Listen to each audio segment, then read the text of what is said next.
ఓం గురుభ్యో నమః. మానవ జన్మ దుర్లభము. కోట్ల జన్మలు తిరిగితే గాని రాదు. ఏ జన్మలో ఎలాంటి పుణ్యము చేశామో మానవ జన్మ దొరికింది. దీన్ని సార్థకము చేసుకునే ప్రయత్నం చెయ్యాలి. సృష్టిలో 84 లక్షల యోనులు, అందులో మానవ శరీరము ఒకటి. చూసారా ఎంతటి అదృష్టమో! ఈ మానవ శరీరం మనకు దొరికింది. దీన్ని సార్థకం చేసుకుందాము. ఓం గురుభ్యో నమః. శివుడు అభిషేక ప్రియుడు. ఆవు పాలతో అభిషేకం చేస్తే ఆయన తృప్తి పడతాడు. ఎప్పుడు శివాలయానికి వెళ్ళినా సరే మారేడు దళాలు తప్పనిసరిగా తీసుకువెళ్ళండి. ఎల్ల శరీరదారులకు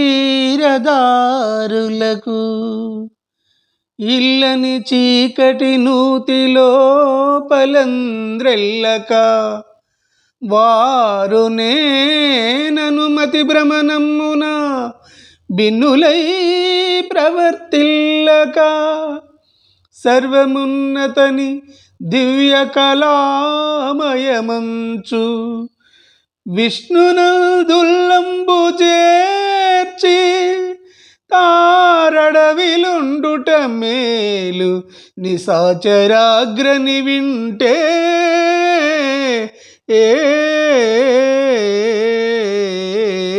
సంసారము ఒక బావి వంటిది. అందులో నుంచి బయటపడము కష్టమే. కానీ వైరాగ్యము చెంది ఆ హరినామస్మరణ చేస్తూ అడవిలో ఉన్నా మేలే. మీరు శివభక్తులైతే వేకోజామున లేవండి. స్నానమాచరించి పొడి వస్త్రములు ధరించి మీ గృహమునందు ఈశాన్య దిక్కుగా కూర్చొని శివ పంచాక్షరి ధ్యానం చెయ్యండి. ఒక 9 నిమిషాల పాటు చేస్తే చాలు.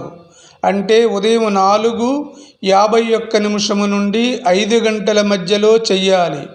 ఇలా 41 రోజుల పాటు చెయ్యాలి. ఇలా చేస్తే మీరు అనుకున్నది సాధిస్తారు. అన్ని విజయాలు చేకూరుతాయి. ఓం గురుభ్యో నమః.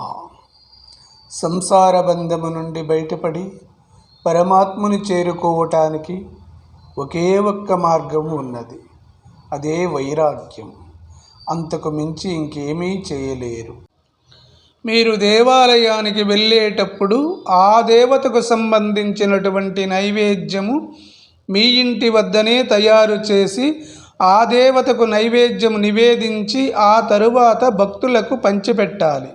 ఇలా చేస్తే మీకున్నటువంటి కష్టాల నుంచి కొంత ఉపశమనం కలుగుతుంది.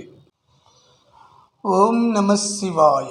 ఆది బిచ్చువు శివుడు శ్మశానవాసి విభూతితారి. తను మాత్రము శ్మశానములో ఉంటూ ఒళ్ళంతా విభూది పోసుకుంటాడు. భూతప్రేతాలతో శ్మశానములో నాట్యం చేస్తాడు. నిరాకారుడు, నిశ్చలమైనటువంటి ప్రేమ కలవాడు. తన భక్తుల కోర్కెలు తీర్చేవాడే ఈ నీలకంఠుడు.